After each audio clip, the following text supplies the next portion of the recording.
Nepangkeun ngaran urang Ridwan di channel Anime Sunda. Di video pertama ieu urang rek bahas One Punch Man season kahiji ku versi bahasa Sunda. Bagi mana yang penasaran, sok urang langsung kana videona garcap. Cerita dimimitian ku lalaki botak anu pagaweana nonton TV. Yaps, eta ngaranna Saitama. Manehna ngadenge suara ngabeledug di luar imahna. Ari pek teh anu ngajieun suara ngabeledug etanya eta monster anu ngaranna Paximan. Paximan nempo budak anu ceurik. Ku sabab ceurikna gandeng budak eta rek dipaehan. Untungna si Saitama kaburu datang nyalametkeun eta budak. Tuluy neunggel eta monster nepikeun ka paehna. Kan ukur sakali ninju. Isukna dina barita TV aya berita lamun bakal aya rombongan nyamuk anu menta donor darah secara paksa. Warga kota langsung kalabur. Tapi si Saitama malah sibuk nepakan reungit geura. Di sisi lainna aya perampok anu nganpaatkeun kondisi kota anu keur sepi. Anu akhirna eta si perampok wapat modar. Kusabab disedot getihna ku gengs nyamuk. Getih si perampok tuluy distorkeun ka dununganana. Teu lila datang cyborg alias manusia sapotong robot. Ratu nyamuk poe cyborg pun terjadi tarungan sangat sengit. Nepikeun ka si cyborg putus asa rek ngajieun bom bunuh diri. Untungna datang si Saitama datang nyabok eta ratu nyamuk nepikeun ka muncrat eta si ratu nyamuk. Saminggu sanggeus kajadian eta, si cyborg eta menta si Saitama jadi guruna. Si cyborg ngaranna si Genos. Tadina Saitama nolak kusabab manehna keur teu neangan murid.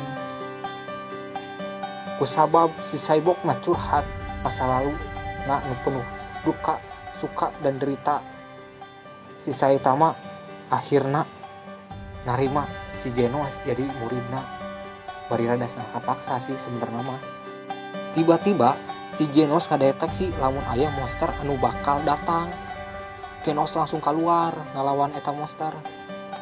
Sedengkeun si Saitama mah, wah, kuat euy, hebat luar biasa euy ngan ukur sakali ninju eta monster. Langsung eleh. Sanggeus kabeh monster dielehkeun. Si Genos nanyakeun cyborg anu ngancurkeun kota manehanana 4 tahun katukang. Tapi si monster eta nyarita lamun manehna aya di House of Evolution. Saitama jeung si Genos langsung indit ke eta tempat. Diobrak-abrik eta tempat ku si Genos. Teu lila datang monster nu ngaranna Ashura. Datang manehna langsung ngabantingkeun si Genos kana tembok nepikeun ka teu walakaya. Sedengkeun si Saitama diajak sparring di ruang tempat uji kekuatan. Tapi duel ngadu dimimitian ku si Genos. Akhirna si Genos KO cek aing oge. Geus elehan mah cicing.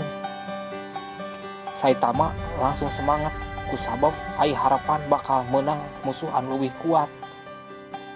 Saitama langsung baku hantam jeung si Ashura. Saitama diteugeuh bebeakan ku si Ashura.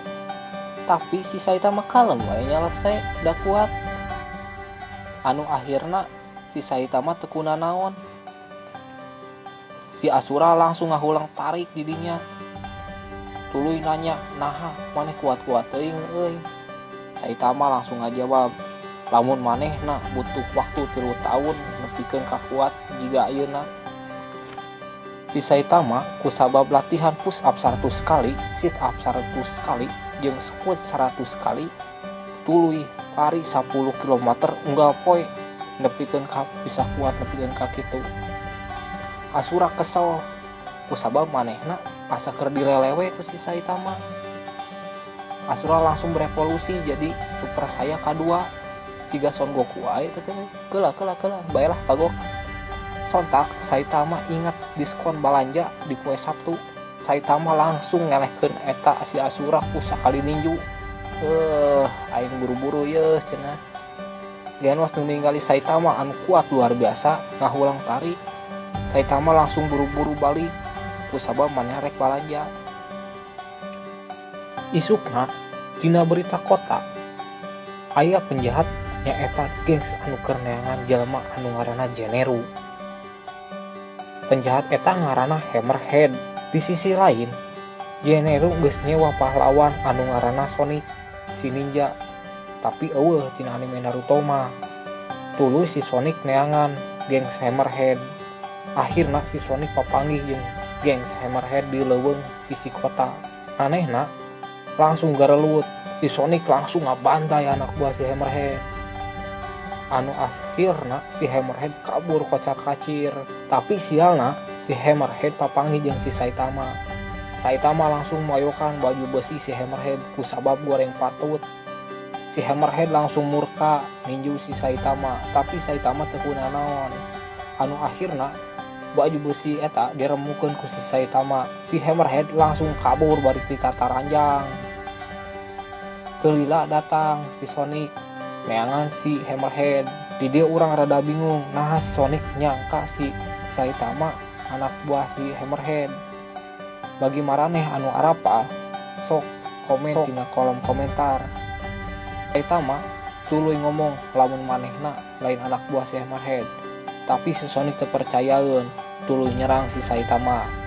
Tapi serangan si Sonic ditangkap ku si Saitama ku tangkapan 2 jari.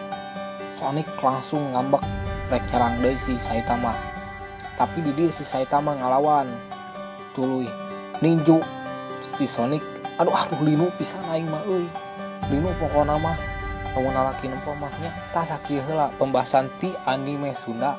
Bagi maneh nu resep ieu video sok like, komen jeung subscribe, tong poho di share lah meh. Poho batur nyerang ulah pokona.